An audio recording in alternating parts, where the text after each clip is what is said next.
have with us Ishani of Delhi University, and the topic is on SMEs complementizer. Is my voice not clear? No, it's not that clear. Oh, is it clear right now? Yeah, better, I guess. Yeah. Hello, Yeah. Archana, can you hear me? Oh, just a minute, I'll take care. Am I audible now? Yes. All right. Yeah. Sorry for this. Hello and welcome to today's Zoom demic session. We have with us Ishani, and she will be talking on SMEs complementizers. Regarding the questions, and am I still not audible? You are audible. All right. No, because I saw someone's message. All right. Okay. Ishani will be doing most of the talking in this talk. So I guess Ishani is audible. Regarding the questions, Ishani, would you be comfortable taking the questions in the middle of the talk? I think it will be better if I take the question after the presentation. All right, Will sure. it be fine? So, sure, no Yeah. problem. Oh, It's okay. totally up to you. So, please type out your questions, which you have in the chat box. And at the end of the talk, we can discuss those questions. I'll go through all of them. And if there are certain really pressing questions that require immediate attention, surely we can bring that up to Ishani. I Yeah, hope that. yeah. Yeah, yeah, it's So, fine. yeah, all right. So over to you, Ishani. Thank you, Vio. So am I audible? Like, is it clear? My Yes, voice? yes, Okay. yeah. Thanks. Hello everyone. So today my topic is like on SMEs complementizers. So here I'm gonna talk about the basically the syntactic nature of the complementizers in indicative clauses in and subjunctive clauses in SMEs. So let sorry yeah. So let me start with the introduction. So SMEs has two complementizers. The initial complementizer J, it occurs in the clause initial position as shown in 1. You guys can see the cursor here. So here this J is the initial complementizer here which occurs in the clause initial position of the complement clause.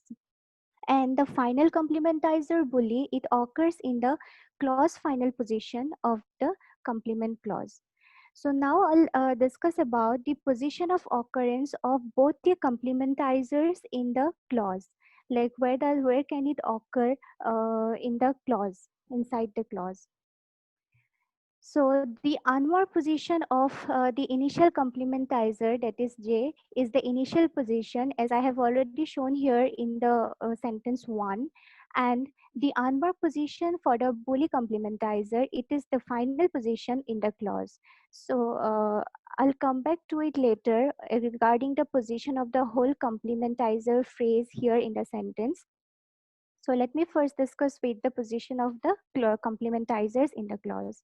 So apart from, in case of initial complementizer J, apart from its unmarked position, which is the initial position of the clause, it also can occur in the clause internal position as shown in 3. So this, when this initial complementizer or the complementizer J occurs in the clause internal position, it calls internal comp as mentioned in Bhattacharya 2001. And it can also occur in the clause final position, and it can also occur in the clause in the matrix clause as shown in 4 and 5 here. So in sentence number 4 I have put a question mark here because when you pronounce the sentence without any intonation, like pahiye zane kuki ahi boze, so this sentence, I don't know, I think there are some Assamese speaker, they can verify the data. So it sounds ungrammatical. But when we put a question intonation here in the matrix verb like pahiya jane kuki ahi boze, so it sounds grammatical. So now, but in case of initial complementizer J, it cannot occur in the sentence initial position as shown in 6. But in case of final complementizer, it always has to occur in the clause final position. So it cannot occur in the clause internal position as shown in 7. It cannot occur in the clause initial position as shown in 8 here, and it cannot occur in the matrix clause as well. So now I'll discuss about the position of the complementizer phrases within the sentence. So first, let me talk about the position of occurrence of the J complementizer phrase. So Ishani, yes, there is a data question which I think you can clear right now. Aisha oh, has asked that whether the J in fifth is not a root complementizer. J in fifth. Oh, this Yes. one. Yeah. No, it's I think it's moved from this position to here in the matrix clause. It's not the root complementizer. All I'm just right. so can I? Tanmay is saying that it's not a complementizer at all. Yeah, it's yeah. I'll So, discuss about it later. Like all right, all right, yeah, all right. okay. So here, regarding the position of occurrence of the whole complementizer phrase, that is the initial complementizer phrase. So in case of the complementizer J, when it occurs in its unmarked position as shown in 10, 11, here as you can see, this complementizer J is occurring in its unmarked position, that is the initial position of the complement clause. Then the whole complementizer phrase, it cannot occur in the left periphery of this matrix clause as well as in the clause medial position. So the unmarked position for this complementizer phrase is the right periphery of the matrix clause. But as I have already mentioned that initial complementizer, it has some marked position as well.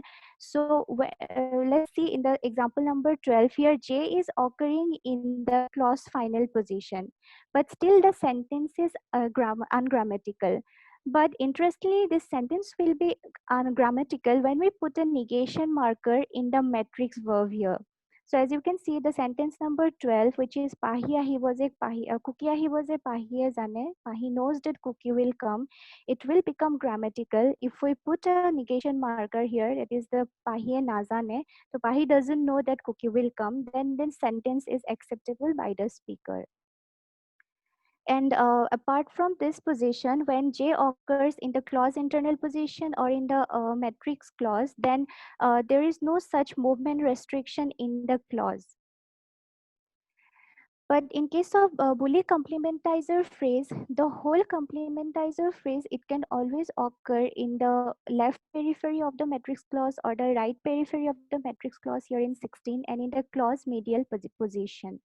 So as you can see from the above data that there is no such movement restriction in case of Boolean complementizer phrase, but there are some movement restriction in case of the J complementizer phrase. So I'll discuss about the co-occurrence of both the complementizer in the sentence. So in the previous studies, we have found that when these complementizers J and Bully, it occurs in its unmarked position, that is J when it occurs in its clause initial position and Bully in its final position, then both the complementizer cannot co-occur. But as you can see in the example number 17, 18, and 19, here all the sentences are ungrammatical because both the complementizers are in their unmarked position. But as I have mentioned that J also can occur in its marked position. So let's see like what happens if J occur in its marked position and Bully, it always has to occur in the clause final position, which is the unmarked position. So as you can see here in these examples 20, 21, and 22, all these examples are ungrammatical. Though the J is not occurring in its unmarked position, it's occurring in the clause final position in 20 and clause internal position in 21 and here in the matrix clause. So in this case also, all the sentences are ungrammatical. But one interesting fact is that when the matrix verb it takes negation again, then the all the sentences become grammatical. As you can see, the sentence number 20, Cookie ahi wo buli je pahiya janisil, as for the fact that cookie will come, Pahi knew it. This sentence will be grammatical if we put a negation marker here. So as for the fact that cookie will come, Pahi didn't know that. So all these sentences will be grammatical if we put a negation marker here in the matrix verbs. So the fact that both the complementizers can co-occur in the language can be hypothesized as like कि J in the mark position is not a complementizer. It may be a focus marker, therefore bully is possible there. And maybe in the second hypothesis, we can say that bully is not a complementizer, therefore J is possible in the clause internal and final position. So here is the templates, but I haven't given any analysis for this data because I thought I just wanted to share this data because I don't have any idea whether other language holds this kind of phenomena in their language. So maybe you guys can help me out with this. Maybe you guys can suggest me like how to proceed with this kind of data. So till now I have discussed all the position of occurrence of both the complementizer as well as the complementizer phrases in the language. So apart from the functions, I'll talk about the functions of the final complementizer. So I'll get back to it later why this function of this bully is important here for this talk. So, apart from the function of being a complementizer, Bully has some other functions like it functions as a reason marker. As you can see in the example number 26, the reason is it's father's birthday, that's why we made the cake. So, here Bully is not a complementizer, but it's more like because meaning it's giving. So, it's a reason marker. So, in 27, it is functioning as a purpose marker here. So, I came in order to see Khumti. And here in 28, bully is an identifier. So here, like, but the boy named Indra had came here. So bully has like other functions apart from the complementizers. So till now, I have discussed about the complementizers, how does it behave or its nature of occurrence, all these things in case of indicative clauses. So now I'll move forward to the subjunctive clauses in Assamese. How does this complementizers they behave in case of subjunctive clauses? So in Assamese, the main predicate that obligatory selecting the subjunctive is the verb bisar, which means want. So when selected by this appropriate matrix predicate, the embedded verb carries the subjunctive morphology irrespective of the tense and aspect of the matrix verb. As you can see in the example number 29 and 30, here this verb bisaru, it's selecting the subjunctive in the language. So apart from this verb want, there are some other verbs like issa kor to wish, dabi kor to demand, and prarthna kor to pray is also they also select for the subjunctive, though in case of the verb like dabi kor or like to demand, it is not obligatory to select the subjunctive. As you can see in the example 31, the verb wish it's selecting a subjunctive here. So apart from these verbs, there are some particles which are called subjunctive particles that select for the subjunctive in Assamese, like the particle Jan.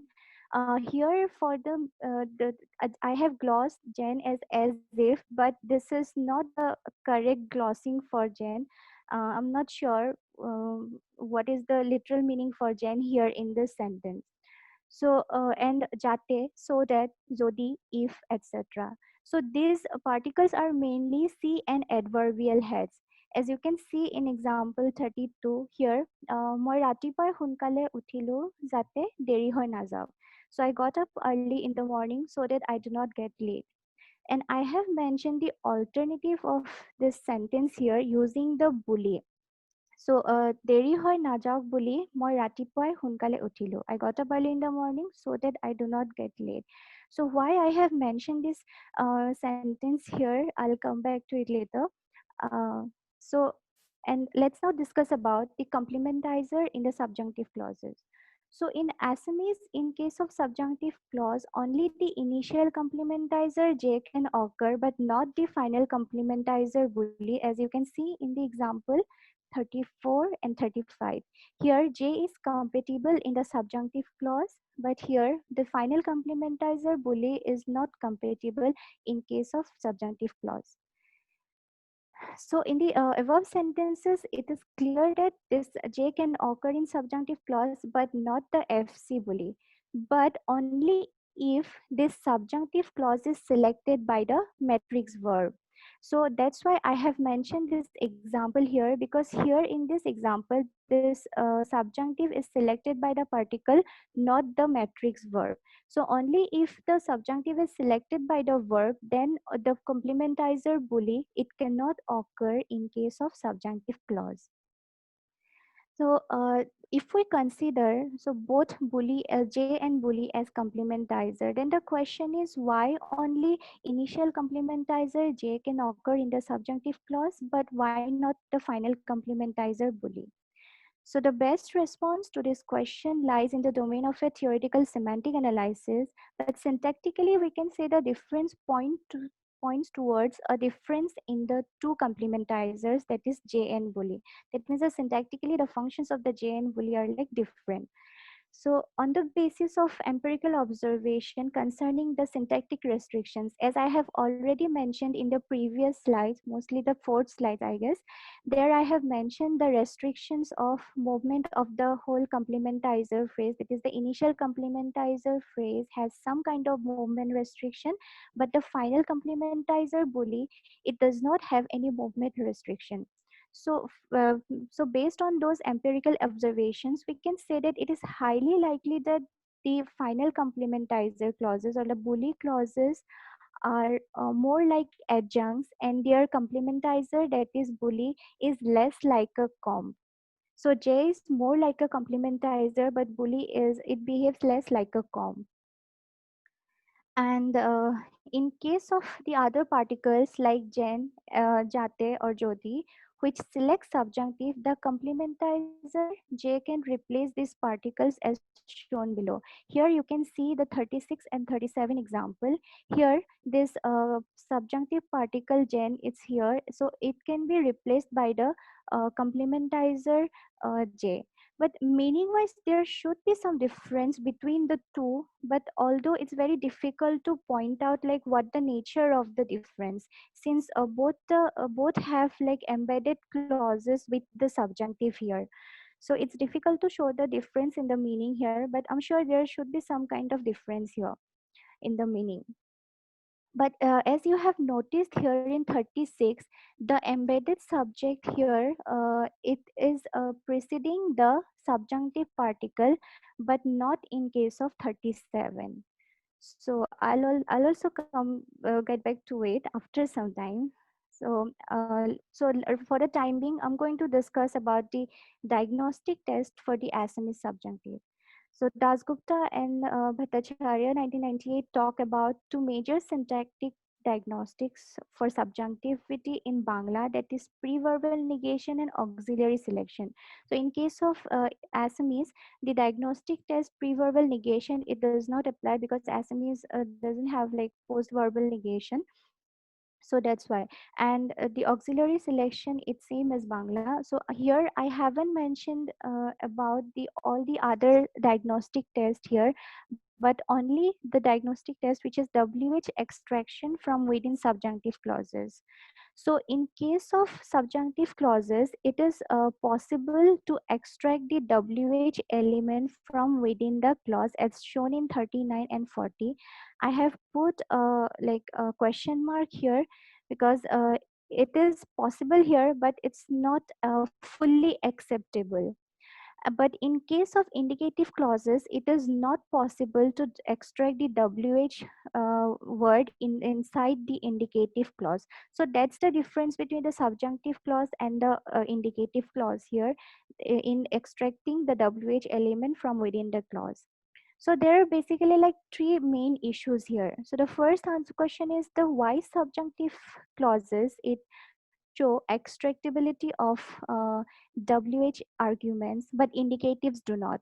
And the second issue is when a C like subjunctive particle like gen, etc. appear in the subjunctive complementizer phrase, why does the subject of the embedded clause precede the particle in contrast to the cases with J as the C? So I have mentioned here. So this is the second issue here. And the third issue is why the complementizer bully is not acceptable in selected subjunctive embedded clauses. So these three issues can be answered through the theory of phasehood of the embedded C in a subjunctive clause. So the difference between an embedded plus subjunctive C and a minus subjunctive C is really very crucial in accounting for the difference in argument extraction possibilities, which is the first issue here.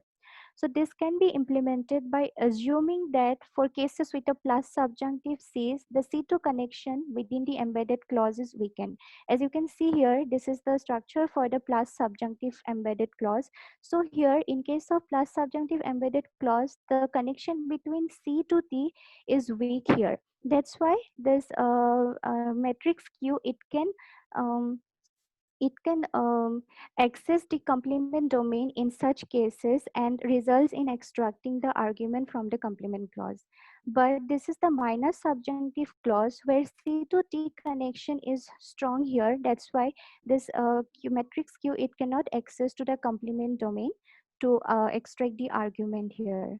So if we, from the perspective of like phase theory of Chomsky 2001 and others, so it can be deduced that an embedded subjunctive CP is not a phase following Kano and Nomura 2012 because the embedded C, it lacks a tense feature in case of subjunctive CP. But in case of indicative CP, it does not. It has a tense feature in C. So as a consequence of the lack of phasehood, the embedded subjunctive C transfer to its complement is also barred when the derivation reaches the matrix verb. So as a result, the complement of the subjunctive CP is still accessible to elements from outside, but not in case of indicative clauses. So, based on Bhattacharya and Bosso, we assume here that the structure for the subjunctive complement is this one. This is CP. This C will, in case of subjunctive clauses, this C will select for a mood P or like subjunctive P, where the head of this mood P will host the subjunctive particle here.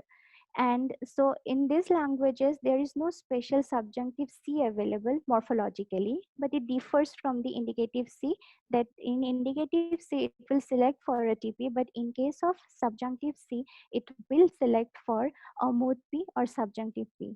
So so here this C to T connection, it gives the answer to deals with the answer to the first issue, why this WH extraction is possible in case of my subjunctive clause, but not in case of indicative clause.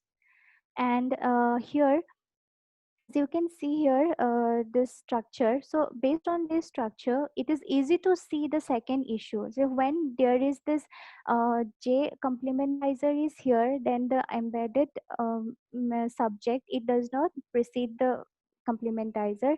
But when in case of subjunctive particle, if the particle is here, this mode has a EPP feature, and to maintain order, the subject of the embedded clause, it will move to the spec of CP to satisfy the EPP feature. So this gives the answer to the second question. And now, with regard to the question number 3, that why bully is not compatible in case of subjunctive clauses, but when it selects by the matrix verb. So we assume that this subjunctive mood particle like zen, jate, etc. can be compared to the situation in Bangla conditional, where a pairing of phrasal and head-like element exists. For example, for jodi here, instead of jodi, we can use le here, and for jate, we can use bole. So we claim that this bole can precisely act as a purpose marker, not a complementizer here, because it is the head counterpart of the phrasal purposive subjunctive mood marker jate here. So exactly as you can see the example 44A and B here, Jodi tumi asho, if you come, it is equal to the sentence to me ashle. So here this le is the particle here which can be replaced the jodi here. So in Assamese also, like jodi tumi aha or like tumi ahile, so both are, the meaning is equal here, but you cannot use jodi tumi ahile or jodi tumi ahile. So both the mood marker here, you cannot use it together. So, given this parallelism and the structure above, we claim that this restriction will rule out the embedded subjunctive CPs with clause final bully if they have jate and gen. So, I haven't given any example here, but if the gen and jate particle is present there, then the bully cannot appear. So it can only appear when there is no other subjunctive phrasal mode is present in the sentence. And this also reserves the data where the bully cannot appear in case of all the subjunctive complements which are selected by the matrix verb. However, like our syntactic constraint right above bars bully only if the mood head is overtly occupied, and in none of the ungrammatical examples in the data set is the heads of the complements morphologically filled. So the explanation of this data set must find an easier and more obvious solution. So in this connection, it may be pointed out that this final complementizer bully can only appear in finite embedded clauses. But since the subjunctive complement, which are not syntactically finite because it lacks a tense feature there, that's why this complementizer bully, it cannot appear with them. So this is kind of the most obvious, like descriptive and semantic reason for the ungrammatical examples among where I have shown that bully is not compatible in subjunctive clauses, but J is. So these are the references here. Thank you. Now I can, I think, answer the questions. Yes, yeah, thanks, Ishani. So there have been quite a few questions. Am I Okay. audible, Ishani? Yes, yes, you are. So Yeah, all right. The first one going back is uh, uh, by Mary, where she has asked about whether you pronounce it J or Z. Oh, yeah, yeah. I have this problem. Actually, we pronounce it at like Z, but I don't know why I tend to pronounce it like J. All right, Actually, it's Z. Yeah, yeah. We pronounce it as Z. Yeah, right. it's Z. Yeah. Yeah. Tanmay had asked the data question. Huh. Veridically 36 and example 36 and 37, uh, Yes. Huh. yeah, so they are similar they, in the sense that they are non-veridical, but is Hmm. there entailment there? Uh, No. I asked whether the entailment is the entailment different. As far as I can see, Yeah. it's as well. But huh. it's a general questions to others. Rahul had answered something, but does it entail that? Does it entail the embedded clause value? Like normally, non-veridical will not do the not entail the truth, right? Mm, So, is there a difference in terms of entailment between 36 and 37? We can come back to it later on if you think about it. mhm. All right. Okay. The next question is also by Tanmay sir only for 40, for 39, example 39. Mm. Can we have who rather than whom? Yeah, actually, yeah, in case of indicative clause, I have to mention it. Actually, you cannot extract the embedded subject within the complementizer phrase, but you can extract the object only. But in case of subjunctive clauses, you can extract the subject as well as the object from within the complementizer phrase. So yeah, you can extract kun also. Kun rame, no, kun rame bisare ঘৰলৈ যাওক. Yeah, we can say that. Kun Rame Bisare Ghar Le Jao. Yes. Ah, okay. Yes, sir, we can do say that. And similarly for 40, is a time question like when okay here? Ketia Rame Bisare. Yeah, yeah. Is it like, is it okay to the same degree as 40 or is it better than 40? Kot Rame Bisare Raju Jag or Ketia Rame Bisare Raju Jag. I think it's same as 40. Mm-hmm. Same degree as 40, yeah. Mm-hmm. Okay. All right. Then Aisha had the question, I think it was in your analysis on 22 slide, I guess. If the issue is the C to T connection, then the object Mhm. or the adjunct WH attraction, is it affected? Adjunct WH extraction. Yeah, attraction. Aisha, Oh, would you sorry. like to come in? I think it So, is about if you question the object or yeah, that, will that have a... can you do it, or is it only subject WHs which are transparent to extraction? No, only you can extract the object WH as well. And the so that means we'd have to say that then the object actually has escaped the VP and gone into the because you said C Yeah. is not. Yes, I was looking at CP is not a phase. So I was wondering if little VP is a phase, and you would and adjunct also, like when, where, that kind of stuff. Yes, yes, you can extract adjuncts as well, like when, where. Yeah. Yeah. All right. Then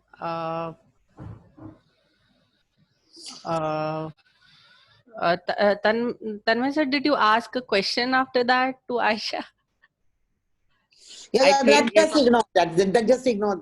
No, it's okay. Yeah, All that right. we're just discussing what the data could be. Yeah. All right. Then Mary asked, Jodi forms a relative construction and lay is a converb construction, is it? Jodi is a relative construction and lay is the converb. Yeah. Okay, like. Is it for you? No, They give conditional, both of them. it's not that.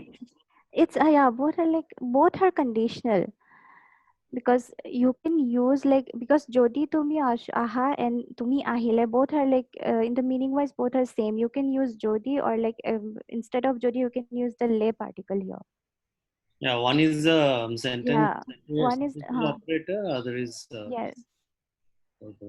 Yes. Right. And for the last one, I think Mary, would you like to come in? Is it a clarification, or I'm not very sure about it? Where she has mentioned some data from Celeti. There is also a Zay and Zen. Yeah, Mary? Look at the chat, Ishani. Oh, okay, sir. Okay, so Mary is asking, in Celeti there is also J and Jane, where the na is a high status honorific marker which is found both on nouns, beti women honorific, women and verbs. So to me, horo, so you do. Afne, learn you. I'm not clear about this one. Wait. Maybe Mary can comment. Like, Yeah, Mary, could you come in and switch on your 36, audio and 37. Okay.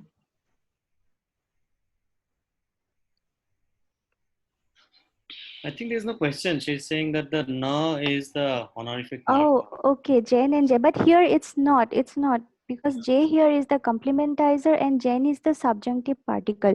So it's not something to do with honorific marker or like, yeah, this kind of. Hello, native Celeti speaker, if I can come in Akshi here. Yeah, yeah. Hi, Nakshi. Hi.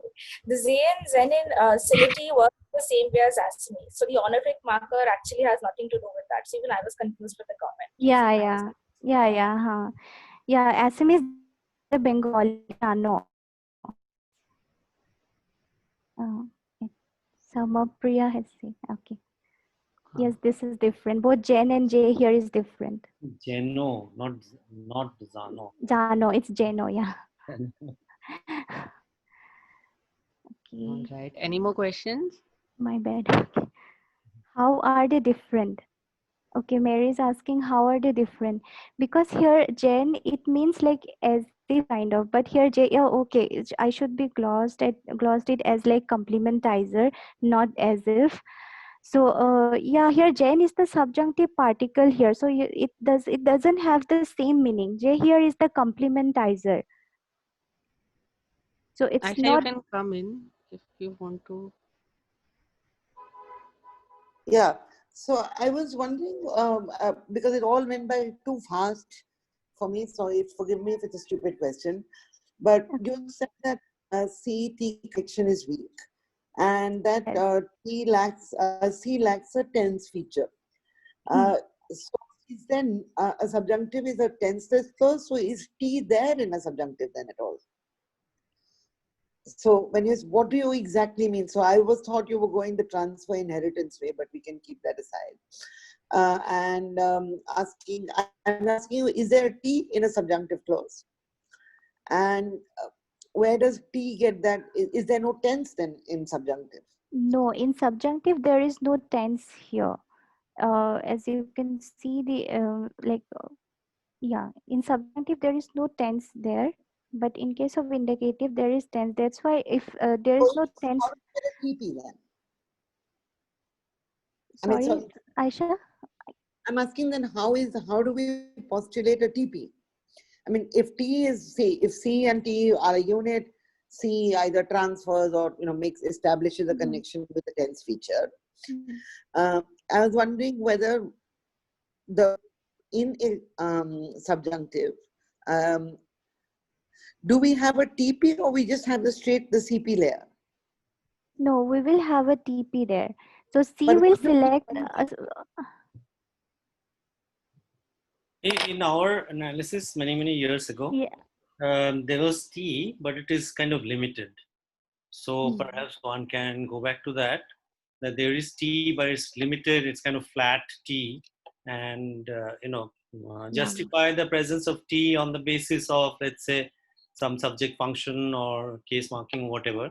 But it's not a full-fledged T, so it's a kind of finite T.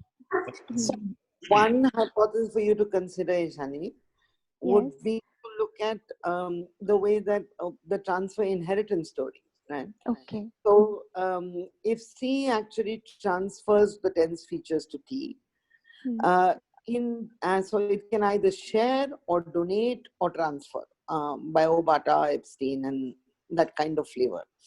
Okay.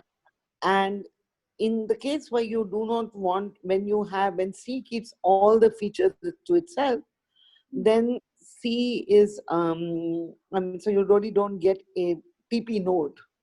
Or if C only transfers the agree related features, then you'll get the subject function. You won't get because through the literature, what you see is that the status of T as it's like a semi-functional category. As Tanmay is saying, that there is T's have some semantic content, right? Some anchoring content, even if it is to say upar se anchor karao, right?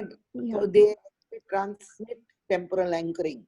So one way to look at it is to say that you still get a T node, but you've transferred, like Richard says, you've transferred the EPP feature of C is transferred to T. Because or the agree related features, actually, strictly speaking.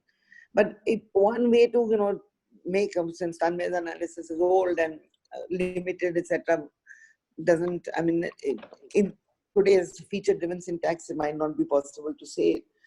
That's a place you could look to make this analysis go through.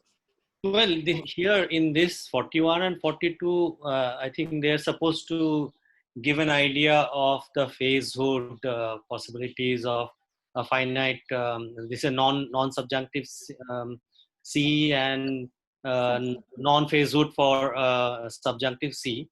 But I think in the actual structure, because I think she talks about later on about the position of the subject, where it is the mood P which is the crucial one. So it's really C, if it's going to transfer or something, it has to do with the mood P. Mood. Yeah, so maybe you don't need T at all. You don't probably need TP, but TP does some function, as Aisha said, some kind of tense binding is there. It's like very limited tense, but it's not that there is no tense. So yeah, more work needs to be done on this. Yeah. Thank you, Aisha. I'll look at it. Okay, and I just had one more observation. I mean, your initial data set, which you didn't give an analysis for, look at, I was wondering whether, mood, so like the first one, which was all the observation, right? where you had to have a matrix negation. Yes. And so this is very, I was wondering whether if you use the modal particles, would you get the same phenomena on the matrix? Then you have something which is, I mean, ghastly close to NPI licensing. So if you, can you put na asle, but that would be asile. Asile, yes, we can actually. Jona, nasile, Jona, no. If you look at 25, can you put those modal particles on the matrix clause? Model particles here.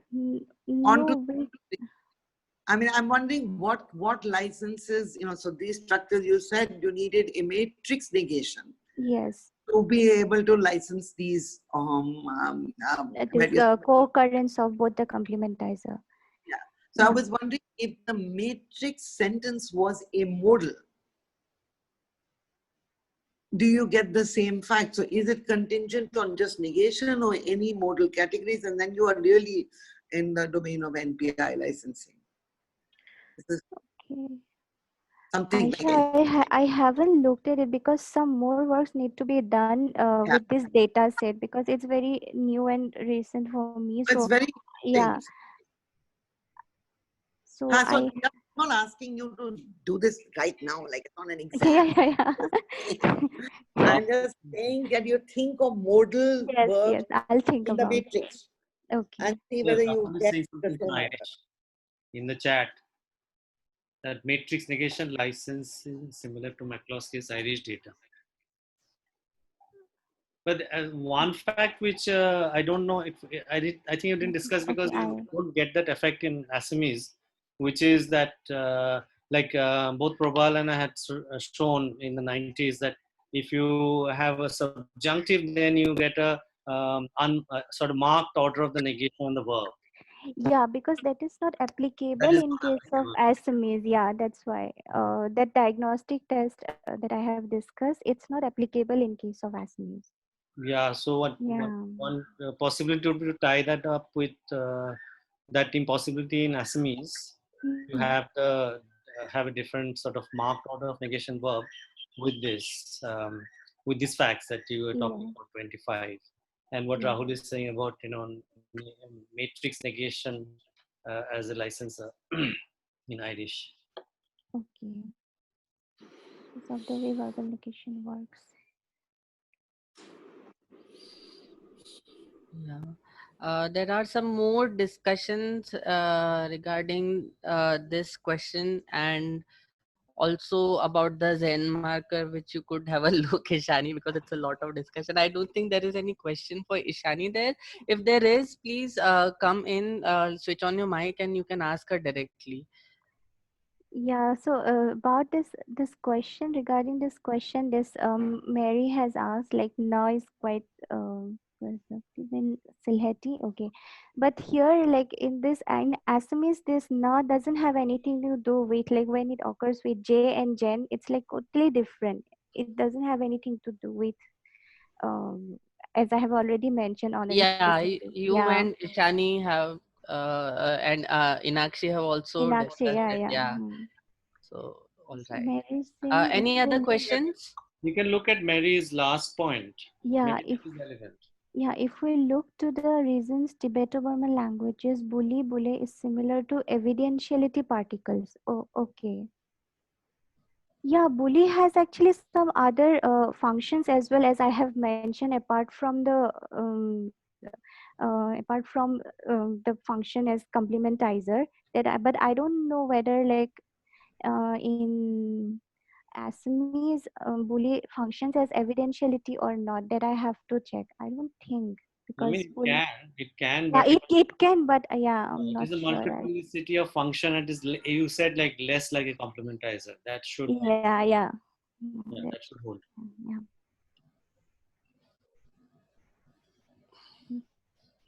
All right. Are there any more questions?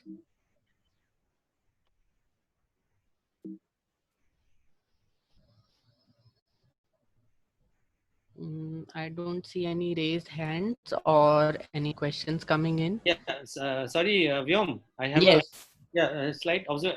It's a complicated thing. I think I've talked with Ishani about it. You know, in Bangla, you get this the ka as optative. I mean, traditionally described as optative, and the a ending as the really the subjunctive. And you do get certain distinctions where you can use the one and not the other among the kind of data you have discussed. I marked it somewhere, but I can't find it right now. But is there something like that in Assamese, or is it just subjunctive is always with the ka ending? No, sir, it's not actually. So in Assamese, you can use this one. Like here, I have mentioned Hoi Nazai and Nazak, both you can use. But I think I have mentioned in my work. I guess I have to check it again. Mhm. I have mentioned it somewhere, but not here. Mm. Yeah. Okay, anyway, it is. Okay, so yeah, I'll discuss this with you. Okay. Mary has one more question. It's Is the can you look at it because it's very. is the ok not the third person imperative? I think she's talking about the Ahok. Ahok and all, Tai Ah. Ahok and all. Yeah, but here it's ok is like 32. Okay, here, No, here ok is the subjunctive mark. When you it's the subjunctive marker here. It's not the third person imperative because because here this is the first person marker, not the third person, as you can see here. This is the first person. Or maybe this example is I better mean, actually. she's probably using Yeah, some kind of terminology where it is valid to say third person third person. Yeah, imperative for the embedded yeah, clause. The embedded clause yeah. has ma, which is Hmm. third person. So that's what she means, I think. Yeah, we You can can call use it like whatever the we subject. use the person marker ka here in case of third person, but here in this example, as you can see, this is the first person marker, and even if you use the here it's the third person, but if you use the first person or second person, then it will always be like ahok. For example, tai bisari silaje moi ahu and ahok both we can use, u and ka both we can use actually. Okay, 29. It's also I three think what she, imperative. if I may come in, I think Yeah, what yeah. she's referring to is something that I don't know if, but I from data from Hindi, this is something that I have been also looking at is I don't know if this construction is there in Assamese ki the difference between tum wahan jao versus tum wahan jana, sort of. Tumitale Zwa. No, in Assamese we don't get this different. Tumitale Zaba and Tumitale Zwa. No. Jana and is it like same meaning is same. It's a little bit different because like they mentioned honor of it imperative, so I thought Yeah, it but in might be Assamese something we like do that. not Yeah. have like All right. Yeah. all Yeah. this. Yeah. Maybe I can, yeah. All right. So third person imperatives are rare in the world's languages, so you can go by translations from languages that don't have it. Okay. Can't go by translations from languages that don't have it. Okay, Mary, maybe we can talk about it Yeah. later on. Maybe in the mail, you can send me a mail if you have like any other. Maybe we can discuss about it. So this is my mail ID. You can just. Yeah. It's about some descriptive terminology, I guess, and it's not imperative. And Yeah, it's not. subjunctive flavor of the clause is truly a contribution from the matrix verb. Otherwise, if you change the matrix verbs, you don't get that talk. So it is Hmm. because of that, and that's the ending. That's how it is. You can call it imperative, but I don't see why should anybody call that imperative. Yeah. All right.